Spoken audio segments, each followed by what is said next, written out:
Bom dia a todos e a todas. Obrigada. Quero agradecer em nome do Rubem Bohme e do Aron Bernick, todos os membros da coalizão que nos convidaram para estar aqui hoje.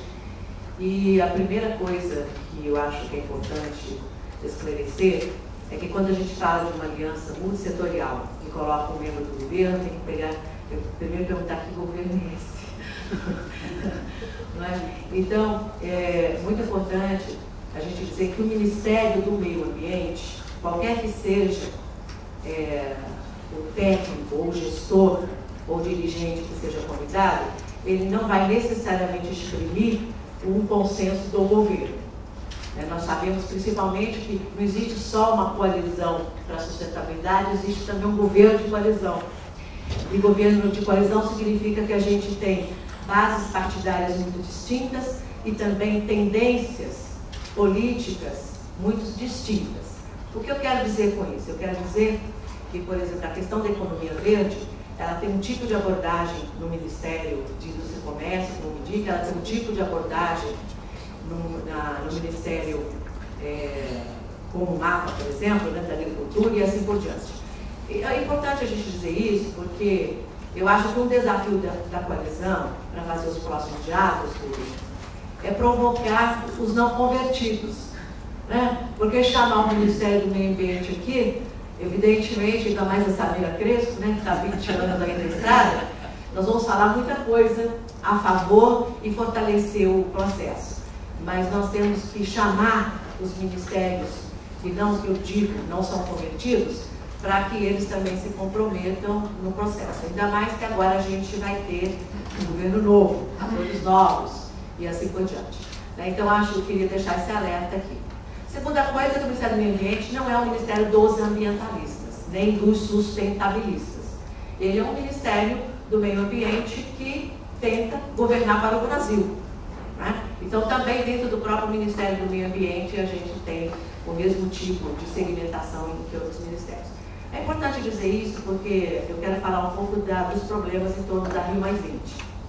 Nós, do Ministério do Meio Ambiente, estamos totalmente empenhados em que a reunião aconteça. E nós já pedimos à Casa Civil várias vezes que se instituísse um comitê interministerial, ainda que fosse coordenado pelo Itamaraty como é de praxe, nesse primeiro momento, para que a gente possa discutir a Rio+20. Não tem havido eco. Por muitas razões, talvez até porque esse governo está caminhando para o final, mas principalmente porque há resistências muito grandes de se fazer essa reunião. Primeiro que o Brasil não quer sediar uma reunião menor, no corolário das grandes reuniões, né? Cancún, discutindo o clima, Nagoya, etc. Não interessa para o Brasil sediar uma reunião pequena, muito pouco importante, digamos assim. E por que pouco importante? Porque a maior parte dos governos, principalmente Europa, Estados Unidos, que estão vivendo essa grande recessão, esse grande problema econômico, eles não querem se comprometer com essas agendas que a gente está apresentando. Como é que aumenta o investimento em economia verde, como é que reduz pegada de carbono, como é que faz governança. Quando se fala de governança ambiental, a gente está falando do quê? Está falando de criar mecanismos de obrigatoriedade dos países, etc. Então, essa agenda, nesse momento, não está parecendo a melhor agenda do mundo para esses dirigentes. Então, não há um grande engajamento dos países. Agora, a ministra Isabela, voltando de Nagoya, disse que conseguiu 2 importantes apoios da Inglaterra, da ministra de Meio Ambiente, e também parece que foi chamada uma reunião para se discutir melhor a pauta da Finlândia. E temos também problemas, por que não dizer aqui, né, com o secretário, entre aspas, da conferência, que foi indicado pela China. A impressão que o Brasil teve é que ele não entende do assunto. E se entende, a agenda dele não está correta. Então, nós temos problemas ainda para equacionar. O Ministério das Relações Exteriores, que normalmente cuida, junto das Nações Unidas, desses acordos para que a conferência ocorra no Brasil, está muito reticente. A área também econômica do próprio governo está preocupada. Por quê?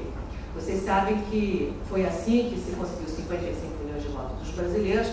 A promessa é que nós vamos consumir muito nas próximas décadas, vamos crescer a taxas chinesas, entre 6% e 7%, E isso significa que o Brasil não tem interesse de aumentar nenhum tipo de condicionalidade ambiental, de que barreiras tarifárias não alfandegárias e que aumente custos para a empresa, principalmente nacional, que a torne menos competitiva, etc, etc, etc.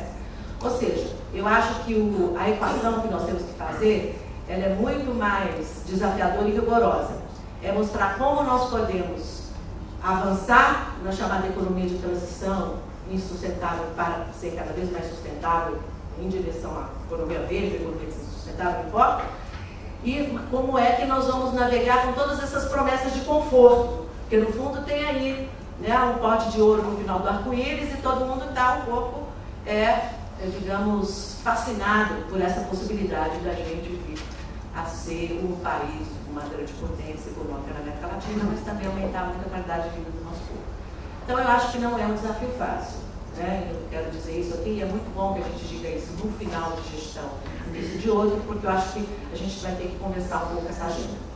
E eu sei que o meu tempo é limitado e eu depois, infelizmente, não vou poder ficar para debater nos grupos, mas eu queria falar então como é que a gente está vendo nós, e quando eu falo nós, quem é esse nós? É uma gestão que substituiu a ministra Marina, a gestão do Carlos Mink, que é continuada hoje pela Isabela Teixeira, que é ministra, e por todo o grupo e a estratégia que foi montada no Ministério. Então, como é que nós estamos vendo as questões de economia e sustentabilidade? Primeira coisa, viu, Cristina, é que a gente sabe que o Brasil tem feito muita coisa para aumentar os atributos de sustentabilidade, seja nas suas políticas, seja na gestão ambiental pública, seja na gestão ambiental privada, etc. No entanto, todos esses esforços estão dispersos e pulverizados. Então, nós sabemos, por exemplo, como é que as empresas apresentam o seu sucesso em aumentar dinâmicas de sustentabilidade nos negócios. Nos eventos que premiam empresas, que falam fóruns, nas câmaras de comércio, e normalmente o que se mostra são cases bem-sucedidos. E cases a gente sabe muito bem que eles têm aquela cara de projeto demonstrativo. Olha, é possível, pessoal, sob certas condições de temperatura e pressão, se não fizer muito calor, dá certo. Olha aqui. E mostra para todo mundo. Então, bacana, e todo mundo sai muito feliz porque contribuiu, etc. O governo é a mesma coisa. Se você vai no Ministério do Planejamento, o Ministério do Planejamento está fazendo lá a instrução normativa número 1 para dar amparo legal às licitações sustentáveis. Lançou o portal das compras públicas sustentáveis. Há um estudo do IPEA dizendo que entre 12% e 17% do PIB brasileiro hoje representam compras governamentais, nas 3 esferas de governo.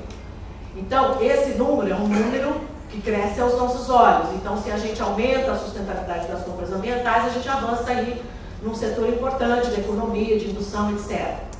Ao mesmo tempo, nesse esforço agora da Política Nacional de Resíduos Sólidos, também foi encomendado ao IPEA um estudo que mostra que a economia hoje da reciclagem no Brasil já mobiliza 9 bilhões de reais e que isso pode duplicar nos próximos 5 anos se a regulamentação favorecer uma economia da reciclagem, uma nova economia da reciclagem no Brasil.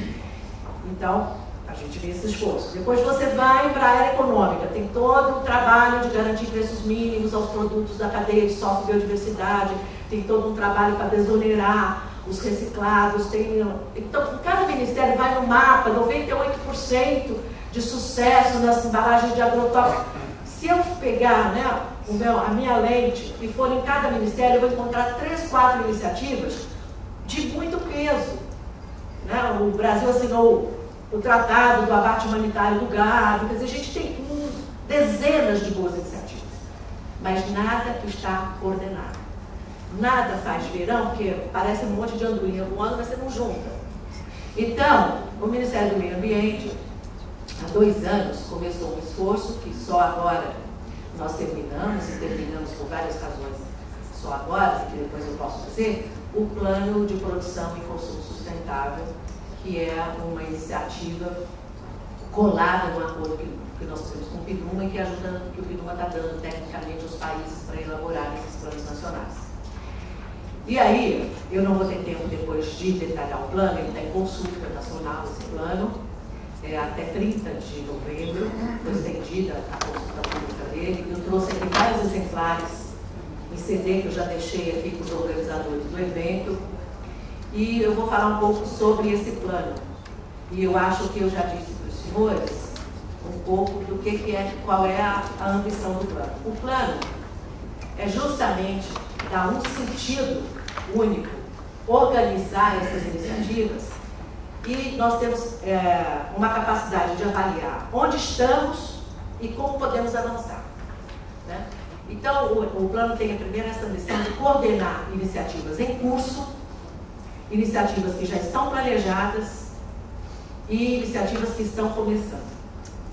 E por que a gente está falando disso? Porque nós temos também a missão de que o plano seja muito concreto. Então, uma coisa de que nós vamos fazer em 2020, não sei o que, não está no plano de produção e consumo.